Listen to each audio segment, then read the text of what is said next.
Welcome to this explainer. Okay, today we're tackling what is arguably the absolute highest stakes logistical operation in this entire hobby, moving a saltwater aquarium. Let's be real here, moving your couch is stressful enough on its own, right? But when you're relocating a miniature, super fragile ocean, well, it's kind of like moving a couch, except the couch literally needs to breathe. The stakes are just incredibly high. So our goal today is to equip you with the exact strategies you need to pull this off flawlessly, without crashing your ecosystem. Think about it for a second. If you had to pack up your tank today, what's the very first thing you'd protect? You'd probably guess it's your super expensive fish, or maybe those incredibly fragile, rare corals you've been growing. But honestly, the real answer is actually completely invisible to the naked eye. The true hero of your tank is the living system itself. It isn't just the flashy livestock. It's that beneficial bacteria living deep inside your filter media and your live rock. It's the extremely delicate, hard-won balance of temperature, salinity, and oxygen. Protecting this biological engine is the absolute #1 priority of our mission today. Because, if this system crashes, the whole shebang falls with it. So, let's dive into the master plan. We've got 6 key steps to cover today. Not just moving glass, the prep and timeline, saving your biofilter, transporting the livestock, the critical restart phase, and finally, avoiding total losses.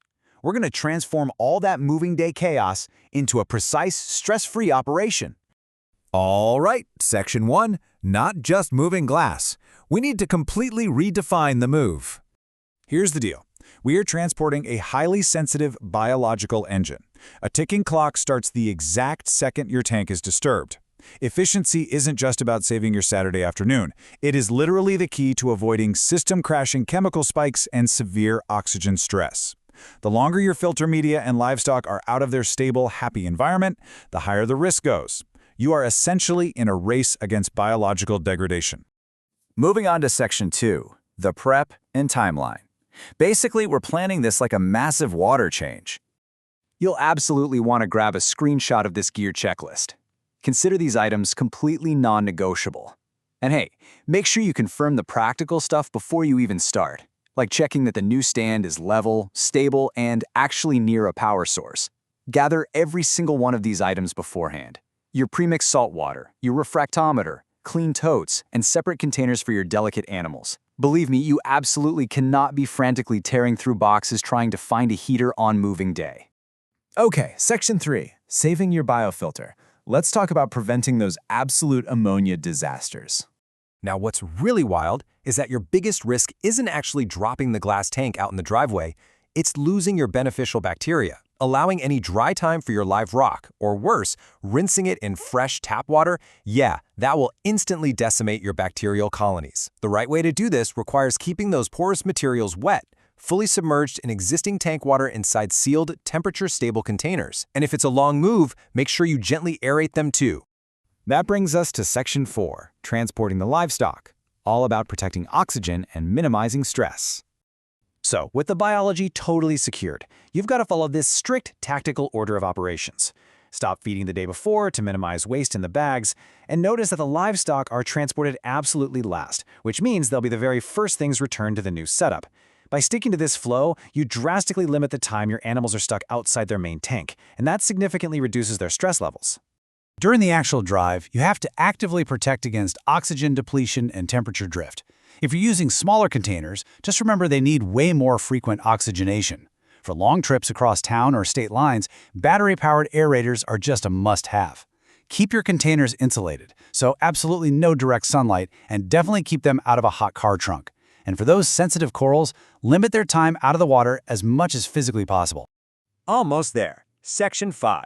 The critical restart phase. Reassembling and monitoring.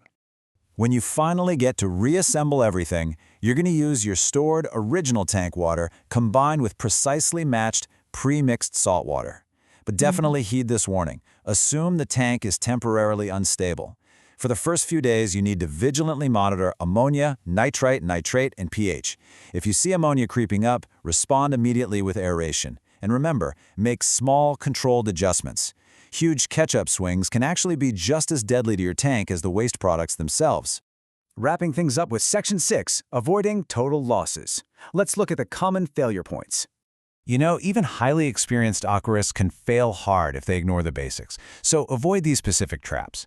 For instance, assuming close enough is fine for salinity matching. It's really not. It causes severe shock. Or replacing your filter media with fresh media during the move.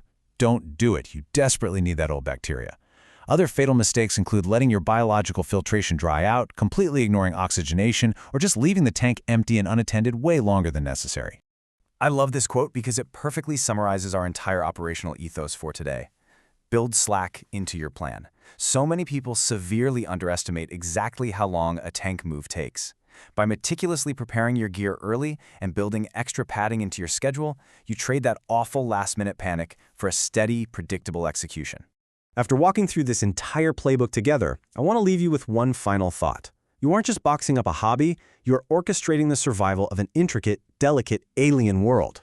Are you truly prepared to be its ultimate life support system during this massive transition?